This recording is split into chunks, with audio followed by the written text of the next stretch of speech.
welcome back to Redesigned Rose. If you're new here, my name is Jen Rose. Today's video, I'm going to show you how to make these cute little crochet pumpkins. What better way to welcome in fall than to have some home decor that's going to stick around all season long. There are a ton of videos out there on how to make these, but a lot of them I found were really time consuming with intricate stitches, and it was just taking too long. So what I've done is come up with a stitch that is just super quick and adds to the texture and dimension of these cute little pumpkins. Also time saver, and I think what looks even better is to use a cinnamon stick here for the stem rather than crocheting a stem.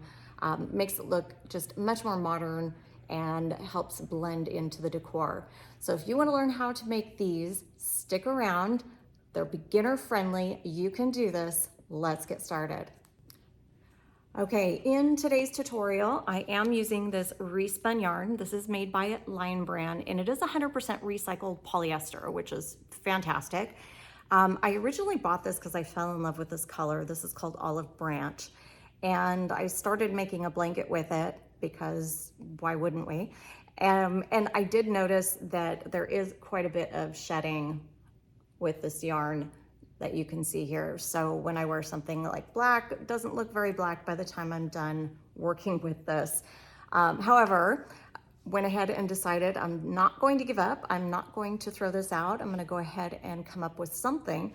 And that is when I came up with these cute little pumpkins. Don't need to worry about the shedding. These are decor, they're gonna sit somewhere, not gonna get anything all over the place. Color choices that I stuck with that are matching my decor is going to be the olive branch and the whipped cream, in case you're wanting to use the same ones that I've done here. However, you can use basically any size of yarn, any color that you want. I've even seen some folks do some pink pumpkins that were really cute. I did do a couple of other different colors before I found the ones that I loved. The yarn that I'm using, the Re-Spun, this is a number 6 super bulky.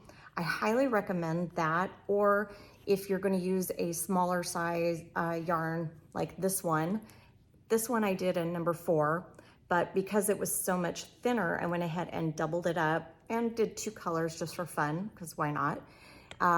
But I would definitely suggest that. This one that I did was a number 5 yarn, which definitely looks cute. This is a different stitch that I started with before I went to the other one.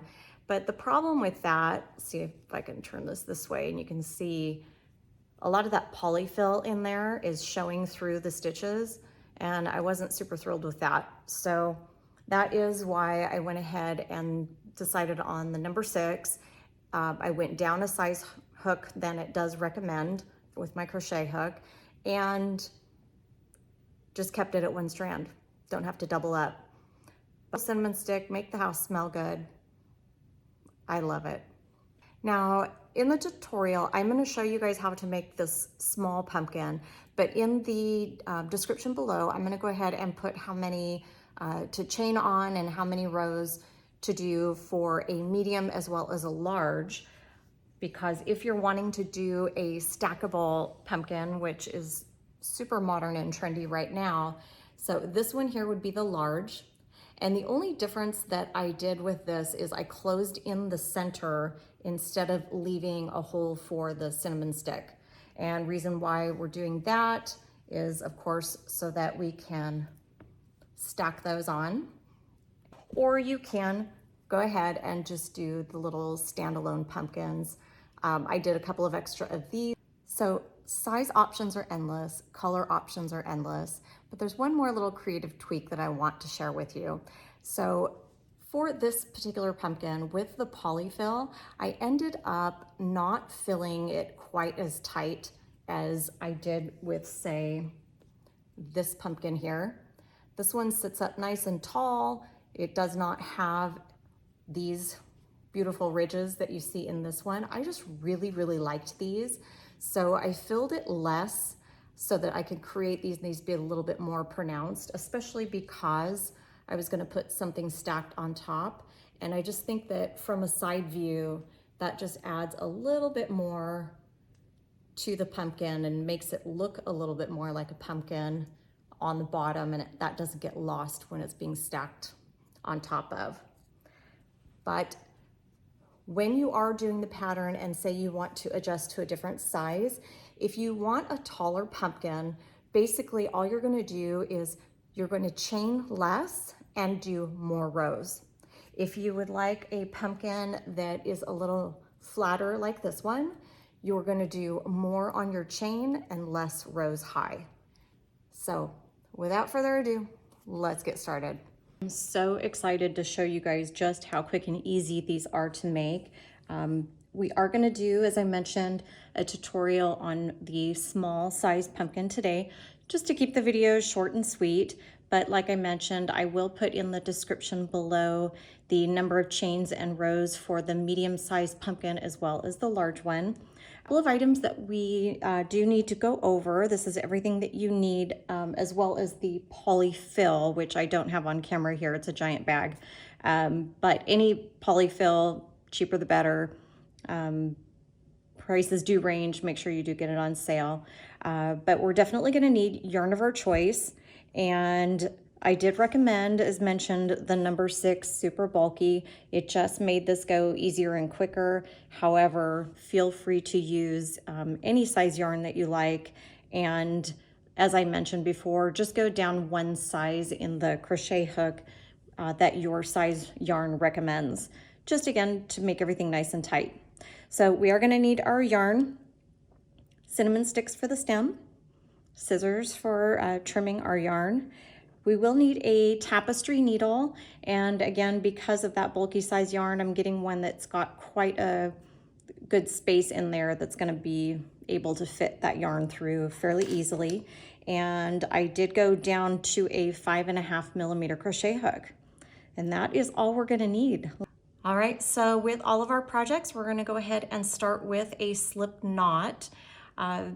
Fastest way to do this for me when I'm using a hook is just go ahead and take my 2 fingers, wrap this yarn around here, and I do want it to crisscross.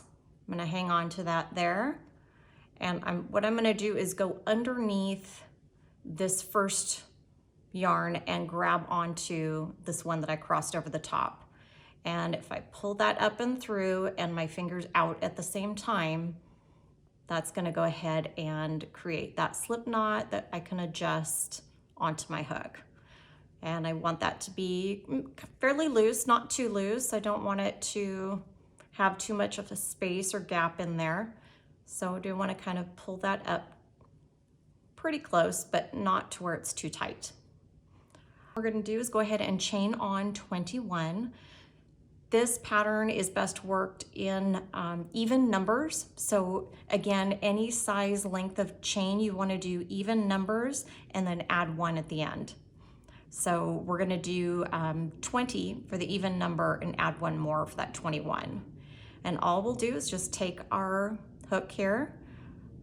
I'm going to wrap that around, grab my yarn, and pull it through that loop. That is 1 chain. Second one. I'm just going to keep repeating. 3, 4, 5, 6. I'm just wrapping around so that it grabs onto that hook right there. And it's best to keep the hook down when you're pulling through. Less chance of the hook getting caught like this, or even the yarn slipping off. If your hook is down, facing down, when you pull through, it's got a better chance of gripping on, okay? So we'll go ahead and keep going here until I reach that 21, 19, 20, and 21. All right, so the only other thing that you need to learn is going to be this stitch that I'm about to show you next, and it will be the only stitch you're going to use for the entire pumpkin. And again, regardless of the size. So same stitch, just different number of these for the different sizes. We're going to go ahead and put our hook into our 3rd chain from the hook. So here was our hook, chain 1, 2, and 3. So we're going to want to go ahead and go right into that third loop there. I'm going to go ahead and put my hook in here, grab my yarn, pull up a loop, and then I like to hold these with my finger just to keep them in place because we're going to add some more loops onto our hook. I'm going to wrap the yarn around. There's another one. I'm going to take my hook and go right back into that very same chain, and I'm going to pull this up. And there's another loop, and then we're going to do that one more time. So I'll yarn over again. There's my 5th loop, and pull up my last one. So I will end up with 6 loops on my hook, or I will have gone into that chain 3 times. Okay, and then we'll yarn over one more time and pull that through each and every one of those loops. And this is what creates that very first puff. And then what I'll do is I'll go ahead and pull this tight because it does make some of these stick out a little more poofy, puffy, which again adds to that texture and that design that I love so much. And then to secure that in place, we're just going to yarn over and chain 1. Okay, that is the entire stitch. We will skip this next chain and go into the next one and do the same exact thing. So in we go, grab our yarn, pull up a loop, yarn over, go in that chain, pull up another loop, yarn over, pull up another loop. Okay, and I've got the 6 loops on my hook. I will yarn over, and it does help me to go ahead and hold on with my middle finger and my thumb here, just to get that to guide through. Again, I'll pull that tight and chain 1. So you can see it's creating those cute little puffs. And we'll do that again. We'll skip this chain and go to the next. And we're going to pull up 1, 2, and 3. Yarn over, pull through all of those, pull it tight, and chain 1. We now have our 3 puffs. And keep in mind, since we did chain the 20 and we skip every other one, by the time I'm done, I should have 10 puffs for each and every row. So that's just another way to kind of gauge the length, if you will. All right, so once again, skip this next one, go into the one right after, pull up 1, 2, and 3, yarn over and pull through all of those and pull tight, chain 1. And do that again, skip here into the next one. And now another tip that I might give you here is if you're pulling up a loop and you're keeping it too tight here, like this, it's going to be harder to pull through all of the loops at the end when you're done, all of those 6 loops that we've created. So I always suggest, especially because I want to give this a little extra dimension here, I'm doing this on purpose by pulling my loops up, kind of putting my crochet hook at a little bit of an angle up instead of down this way. It's going to make the loops too tight. I want, if you focus on this loop right here, I want it to be up here. Okay. And again, it just makes it nice and loose, creates plenty of room in here for when we come back through all of those, and also lets these stand out a little bit extra. I hope that makes sense. So, all right, so I'm going to keep doing this all the way to the end of my row. Feel free to put me on pause if you'd like to go at your own pace, and I will meet you at the end of this row in just a moment.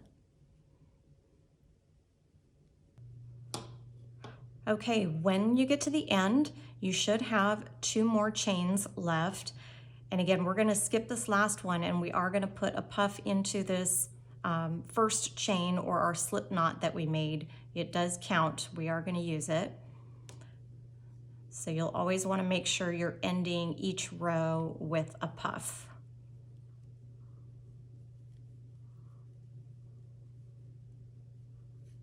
Pull through, pull tight, chain 1. So there is our very first row. And as you can see, some of these are pulled a little uneven. We can mess with that if we want to, or we can leave it alone, let it be our texture.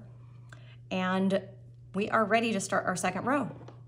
So take our work, turn it over. And now what we're gonna do same exact stitch, every other chain here.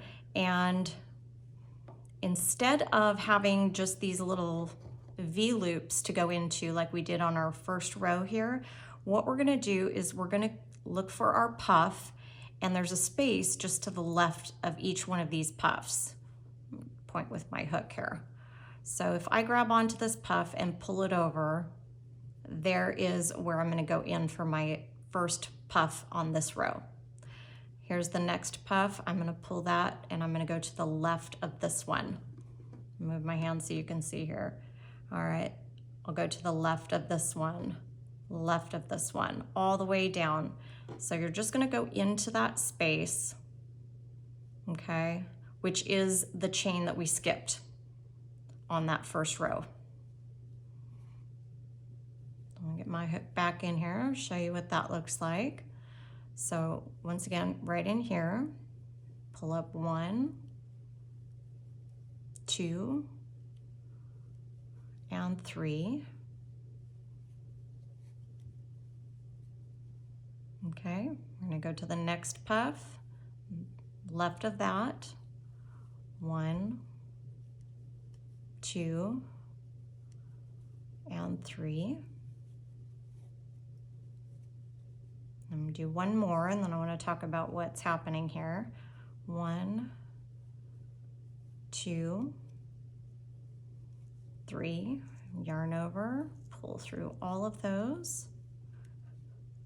All right, and so what that's doing is it's filling in the gap, which allows this to be a more solid pumpkin and not have that polyfill peek through so much. But it's also, so all of these puffs are kind of going in this direction. This row is gonna be going the opposite.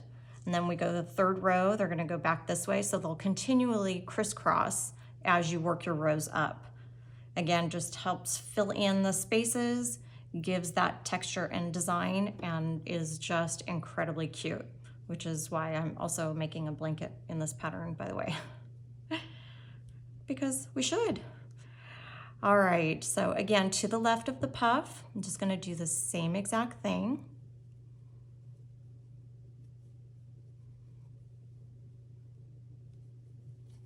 And once again, when you are pulling through, always best to have that hook down. Okay, next puff here, I'm gonna go to the left.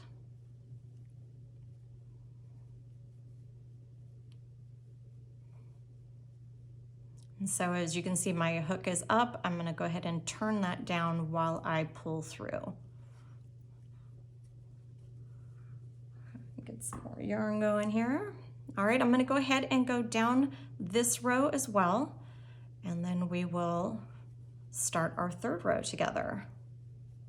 When you get to the end of the row, once again, you're gonna do the same exact thing. Here is that last puff, and our skipped chain is right in here. You're still gonna go to the left. There is still that space, but sometimes because it is rounded a little bit like this, sometimes it's a little hard to see, but you're still gonna go into the same exact spot.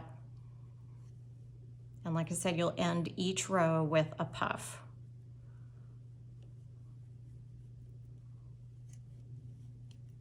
And chain 1. So there's our first 2 rows here. Go ahead and turn our work. And we do, once again, same exact thing. How easy is this, right? You can do this, guys. Here's that first puff. I'm gonna go into the left. It's always going to be the same thing.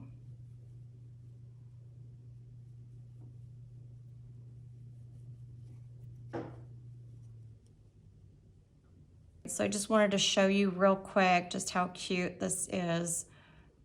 Again, you can pull all of these forward if you like, or leave them uneven. But it is giving that zigzag effect, working up. I'm gonna go ahead and work up a few more rows. Then I will show you how to make this rectangular swatch that we're making turn into this cute round pumpkin.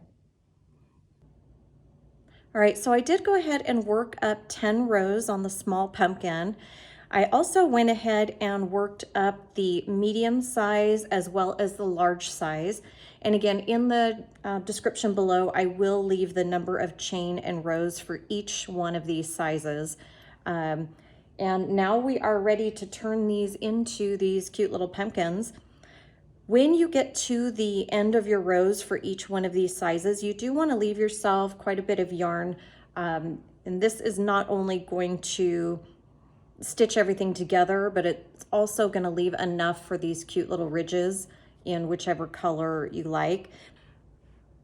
Okay, so once you have worked up the right number of rows for your pumpkin, for this one it was 10 rows, we're going to go ahead and give our hook a rest here. Other tutorials will have you do this next part with the hook, but because these puffs are so prominent, I find that it's a lot easier to go ahead and switch over to the tapestry needle at this point. And I want to go ahead and choose a needle that does have a large enough eye there that's going to accommodate this thick yarn. And again, this is just a preference. If you want to use your hook and just do a slip stitch to join the two edges, you can. Again, I just find that it's easier to do it with the tapestry needle. I do have to pull through quite a bit of yarn because of how much I've left on here doing it this way, but again, I think it's just easier in my opinion. So what we'll end up doing, first thing I'd like to do is go ahead and secure this last stitch by taking the needle, putting the yarn through, and pulling that tight. And that way I have secured that last stitch. And then what we'll do is end up folding this in half, and you're gonna line this up. Now the puffs themselves are gonna be offset just because of the way the pattern works, and that's completely fine. You just wanna make sure that your ends here are lined up as best possible.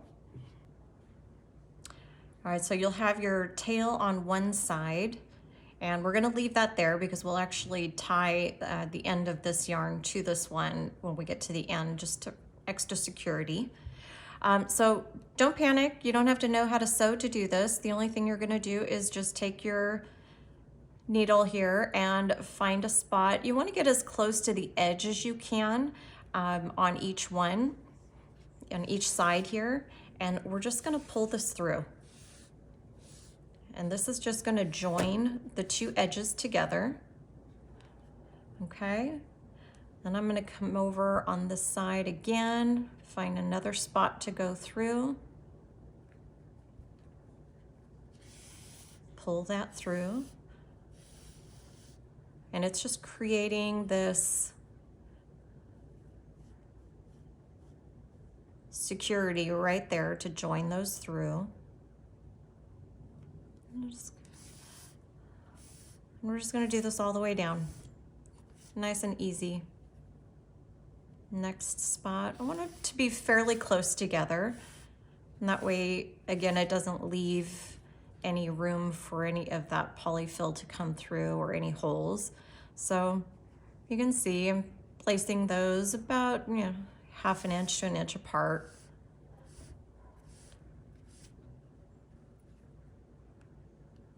Super easy, guys. Don't be afraid if you don't know how to sew. This is just as easy as it gets. And again, I find it easier than the hook just because trying to navigate through all of these puffs on the edge. I could have worked a pattern to have a better border, but I didn't. And that's okay. It's just another time saver. And then using the tapestry needle is another time saver here. All right, I'm gonna do one more here on the end. All right, and then once I get to this point, again, just for another security, I like to go ahead and tie these two together. A nice secure knot. And we can leave this tail, it's just gonna hide on the inside of the pumpkin. Now what we're gonna go ahead and do, so now your pumpkin's gonna look a little more like a tube. What we're gonna do is go ahead and singe this closed. Think of, I always like to use the analogy of a hooded sweatshirt. When you pull the drawstrings tight and it closes up, that's exactly what we're gonna do on each end here. And the way that we do that is take our tapestry needle again, and this time we're just going to weave through. And this one you do want it to be nice and close. If you want to go through each one of the chains, you can. Sometimes it gets a little harder to do it on the bigger pumpkins, but just weave this back and forth as many times as you can fit on your needle, and then pull your yarn. And don't worry about pulling it too tight yet. Let's wait until we get all the way around. I find it to be a lot easier that way. So again, I'm just going to weave back and forth.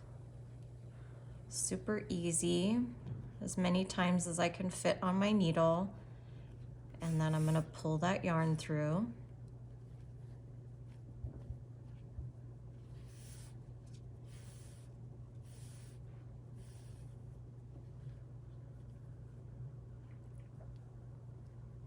Just keep going all the way until we get back to our starting point. And you're just going to go around one time.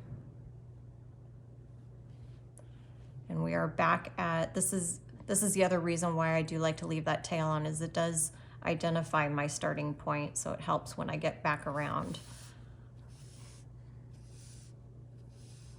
So once I've gone completely around, now I can go ahead and pull this tight here. And why not, let's go ahead and tie this here, because that will secure that singe closed so that it doesn't come loose later. All right, and now what we've got is a very oddly shaped beanie hat, if you will. So what you'll do is go ahead and take your pumpkin and turn this inside out.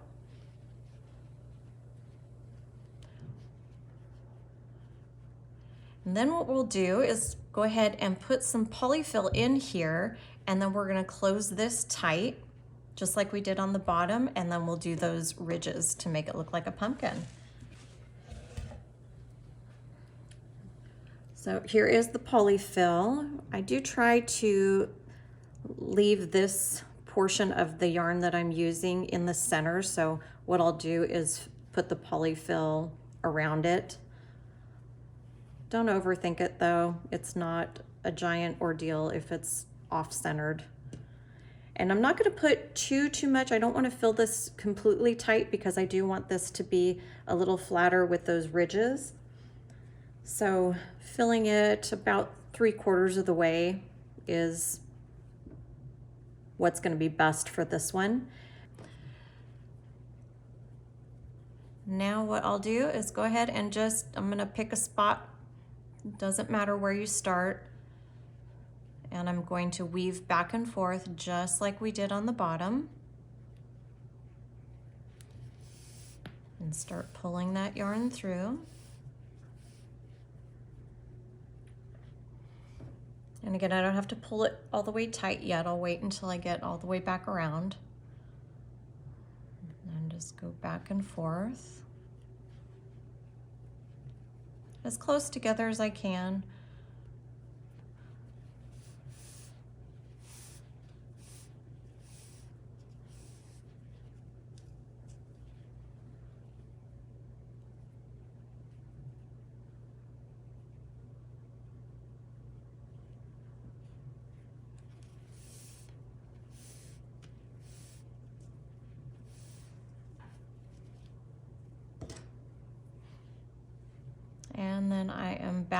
my starting point.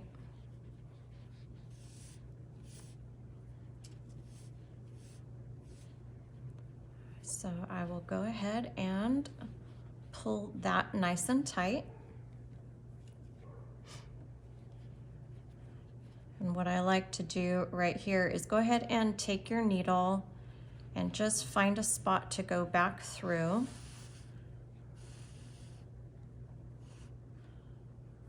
As I'm pulling this tight, all we're gonna do is this loop that we've created, put your needle through, and that will create a little knot there. And then I like to kind of poke my finger in, because this is going to be the hole that we're leaving open for our cinnamon stick. But in order to do these little ridges on here, and this is just the cute little finishing touch I have found. I like to squish this. You can kind of mold these and squish them into the shape that you want prior to doing this part. But what you'll do is take your tapestry needle right through the center, go right through the bottom here, and I want that needle to come out the center of where we closed the bottom. I'm gonna pull that through. And this is where having all of that extra yarn comes into play. And then I'm just gonna find a spot on this edge, and we're gonna start pulling this around, and we're gonna keep going back through this center, just like so. I'm gonna pull that in tight, and that's what's gonna help create that ridge. And then I'm gonna go to the opposite side, since I've gone right around here, and I know it's hard to see with the same color. I probably should have done this in a different color. I'm just gonna go to the opposite side, and same thing, right down the center. And sometimes it wants to poke through the wrong spot, just kind of guide it to the center, keeps it even. And to help identify, sometimes I'll flip this over and I'll line this up straight across from the other one, just to make sure that I'm doing that. Now I'm gonna go ahead and go this way, just like a plus. All right, so I've already gone this way. Here's my next loop that I'm gonna pull tight. And now I will end up going this way. And now we'll end up doing 2 more this way. You can leave it with just the 4 sections if you like.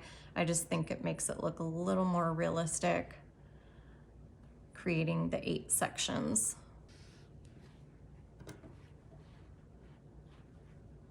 And again, you can guide that a little bit before you pull it down tight. And then one last section this way.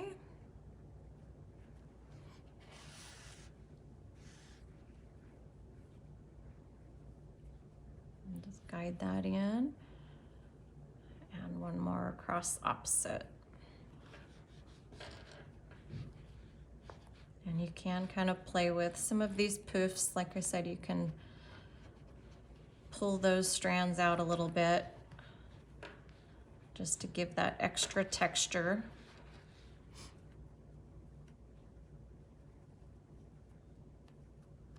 How cute is that, you guys? Pull all of these up. Sometimes they get a little smashed down in the process. But I just think this adds so much to the little design here. So now what I'll do is go ahead and cut off the excess here.